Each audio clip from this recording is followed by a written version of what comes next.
Hello friends, आज करेंगे हम संज्ञा का पार्ट 1। हम वर्णमाला के ऑलरेडी 6 पार्ट कर चुके हैं, मतलब कि वर्णमाला चैप्टर कंप्लीट कर चुके हैं, और जिसका वो रह चुका है वो वीडियो देख लिया, हमारे चैनल पे पड़ी हुई हैं, उनको देख लें, उनका कंप्लीट हो जाएगा। ठीक है, हम ये नवीन सर की जो रीजनिंग वो हिंदी उसका रिविज़न कर रहे हैं। ठीक है, तो संज्ञा किसी व्यक्ति, वस्तु, स्थान और भाव के नाम को संज्ञा कहते हैं। जैसे व्यक्ति रमेश, वस्तु बाल्टी, स्थान प्रयागराज, कोई भी जगह मेरठ, ऐसा। भाव खुशी, ईमानदारी, ये भाव होते हैं ना, इस प्रकार से। अब है संज्ञा के मूल रूप 2 प्रकार के होते हैं, यथावाचक और भाववाचक।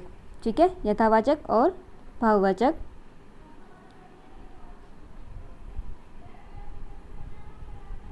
यथावाचक, भाववाचक। एक है दृश्य रूप, जो देखा जा सकता है, अदृश्य जो नहीं जा सकता, जैसे कि भाव। अब भाव हम प्रकट कर सकते हैं पर उन्हें देख थोड़ी सकते हैं, नहीं देख सकते ना। अदृश्य, जातिवाचक, व्यक्तिवाचक, जातिवाचक, पदार्थवाचक, जो कि द्रव्य संज्ञा आती है, द्रव्यवाचक, और समूहवाचक, समुदाय। ठीक है, प्राचीन हिंदी के अनुसार संज्ञा के 5 भेद होते हैं। प्राचीन, ठीक है, प्राचीन हिंदी के अनुसार संज्ञा के 5 भेद होते हैं। व्यक्तिवाचक संज्ञा, जातिवाचक संज्ञा, भाववाचक संज्ञा, पदार्थ और द्रव्य, एक ही है, नाम दो हो सकते हैं, समूहवाचक संज्ञा। ठीक है, और आधुनिक हिंदी के अनुसार 3, आधुनिक हिंदी के अनुसार 3, प्राचीन के अनुसार 5। अब ये प्राचीन में क्या क्या, आधुनिक में व्यक्तिवाचक संज्ञा, जातिवाचक संज्ञा और भाववाचक संज्ञा। ठीक है, और तुम्हारे जातिक में पदार्थ और समूह, ये दोनों जाति में आ जाते हैं। जो कि प्राचीन हिंदी में 5 है, वो आधुनिक में जाति में ही दोनों आ जाते हैं, पदार्थ और समूह। ठीक है, अब इनकी डेफिनेशन देख लेते हैं।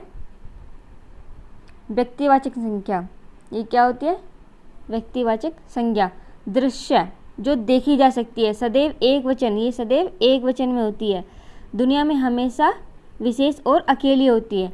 जैसे कि प्रयागराज, अब प्रयागराज जैसे शहर और कोई शहर थोड़ी है, अकेला है, एक वचन है और देखा जा सकता है। मेरठ एक वचन है, देखा जा सकता है। रमेश, अब रमेश एक ही है, अब ये नहीं कि अलग अलग नाम है तो सब ये जाति एक ही है, उसके गुण वो अलग ही होगा।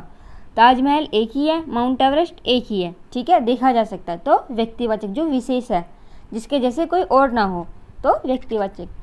अब अगर हम जातिवाचक, दृश्य, जो देखा जा सकता है, बहुवचन बनाया जा सकता है, जिसके जैसे और भी हो, जैसे कि कुत्ता, लड़का, ठीक है, लड़की और पहाड़। अब कुत्ता तो कुत्ते के जैसे तो और भी होते हैं, लड़का लड़के के जैसे और भी होते हैं, पहाड़ पहाड़ों के जैसे और भी होते हैं। ठीक है, तो ये देखे जा सकते हैं और इनके जैसे और भी होते हैं। अब देखते हैं भाववाचक संज्ञा। भाववाचक दृश्य, अदृश्य, एक वचन, जिसे प्लेट में ना परोसा जा सके। ठीक है, अब फीलिंग्स को प्लेट में थोड़ी परोस देंगे हम। अब यहाँ है मोहब्बत, नफरत, बुराई। ठीक है, ये क्या है? एक तरह की भावनाएं हैं, तो ये दिखाई नहीं देती। बुराई, किसी की बुराई तुम देख सकते हो? नफरत, कितनी नफरत है देख सकते हो? मोहब्बत, कितनी मोहब्बत है देख सकते हो? नहीं ना। अब मोहब्बत, मोहब्बतें, नफरतें, बुराइयाँ, इनका बहुवचन बना दिया, तो ये जातिवाचक होंगी, क्योंकि ये बहुवचन है। ठीक है, अगर हम भाववाचक संज्ञा को बहुवचन बनाते हैं तो वो जातिवाचक हो जाती है। ठीक है, व्यक्तिवाचक संज्ञा जो किसी विशेष व्यक्ति, वस्तु या स्थान का नाम का बोध कराती है, जैसे कि ताजमहल, यमुना, गंगा, दिल्ली का लाल किला। अब सब एक ही है ना, ताजमहल कोई दूसरा है ना, यमुना नदी जैसी और है, नदी बहुत हैं लेकिन यमुना एक ही है, गंगा भी एक है और दिल्ली का लाल किला भी एक ही है। ठीक है, हैदराबाद, गौतम बुद्ध नगर, पवन Uttar Pradesh, mount Everest, ISRO America, ये सब एक ही है। ठीक है, जनवरी, चैत्र, पृथ्वी, चंद्रमा, भारत जैसा कोई और देश थोड़ी है या किसी और का नाम है, हमारा ही है ना, तो एक ही है। ठीक है, ये सब व्यक्तिवाचक संज्ञा के उदाहरण। अब कर लेते हैं जातिवाचक संज्ञा। जातिवाचक दृश्य, बहुवचन, जिसके जैसे और भी हो, वह संज्ञा जो किसी जाति या अजाति का बोध कराती हो, जातिवाचक संज्ञा कहलाती है। ठीक है ना, जैसे कि नदी, नदी तो नदी के जैसे और भी नदी होती है ना, जानवर के जैसे और भी जानवर, अध्यापक के जैसे और भी अध्यापक, वकील, आम के जैसे और, चावल, सेब, लेखक, लैपटॉप, मोबाइल, मोबाइल के जैसे और भी मोबाइल, डायरी, पेन, ठीक है, और भी हो सकते हैं इनके जैसे।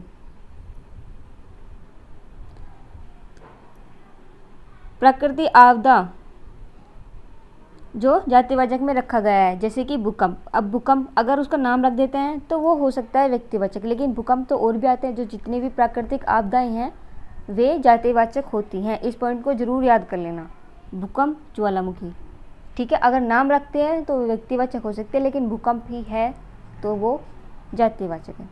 ओके,